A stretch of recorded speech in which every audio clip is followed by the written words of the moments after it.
Yadav समाजનો film યાદવજી કી love story નો વિરોધ કરવામાં આવ્યો. ફિલ્મ બાયકોટ કરવાની માંગ.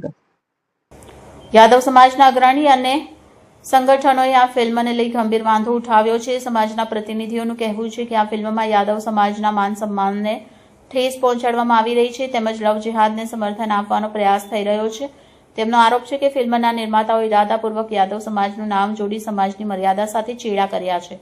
યાદવ સમાજના વડીલ અને યુવાનો એક સંયુક્ત નિવેદનમાં જણાવ્યું કે અમે 26 કરોડની વસ્તી ધરાવતો સમાજ છે જેની દેશ હિતમાં, સમાજ હિતમાં અને દેશની રક્ષામાં મુખ્ય ભૂમિકા રહી છે. અમારી એક અલગ પહેચાન છે. આ ફિલ્મ અમારા સમાજને નીચું બતાવવાનું કામ કરી રહી છે. ફિલ્મમાં અમારી માતા બહેનોની છબીને પણ ખરડાવવાનો પ્રયાસ કરવામાં આવ્યો છે જે અમારા માટે અસહ્ય છે. સમાજના લોકો એવો પણ સવાલ ઉઠાવ્યો કે જો ફિલ્મ સંપૂર્ણપણે કાલ્પનિક હોય તો પછી કોઈ ચોક્કસ સમાજનું નામ શા માટે જોડવામાં આવે. આ દ્વારા સ્પષ્ટ થાય છે કે ફિલ્મ નિર્માતાઓનો હેતુ માત્ર યાદવ સમાજને લક્ષ્ય બનાવી ખોટી છાપ ઊભી કરવાનો છે. સમાજના આગેવાનોએ કહ્યું આ પ્રકારની ફિલ્મ એક સમાજને બીજા સમાજ સાથે લડાવવાનું કામ કરે છે અને સમાજમાં ભાગલા પાડે છે. અગાઉ ફિલ્મ બનતી ત્યારે કોઈ ચોક્કસ સમાજને ટાર્ગેટ કરવામાં આવતો નહોતો પરંતુ આજકાલ ઘણી ફિલ્મ એવી બની રહી છે જે વિવિધ સમાજને નુકસાન પહોંચાડે છે. આ ચિંતાજનક વલણ છે.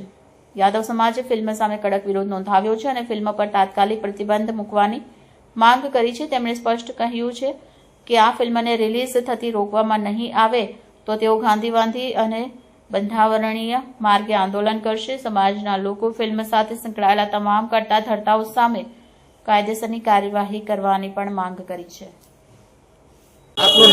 હું રામમૂર્તિ યાદવ, શ્રી યાદવ વાહિક સમાજ સેવા ટ્રસ્ટ ના રાષ્ટ્રીય મહામંત્રી. अच्छा, आज कई जगह पर शा માટે વિરોધ કર્યો? આજે અમે કલેક્ટર કચેરી અમારા સમાજ સુરતમાં રહેતા યાદવ સમાજના તમામ લોકો સાથે અહીંયા આવ્યા છે આવેદન પત્ર આપવા. એક મૂવી 27 તારીખે રિલીઝ થાય છે. એ મૂવી છે યાદવજીની લવ સ્ટોરી.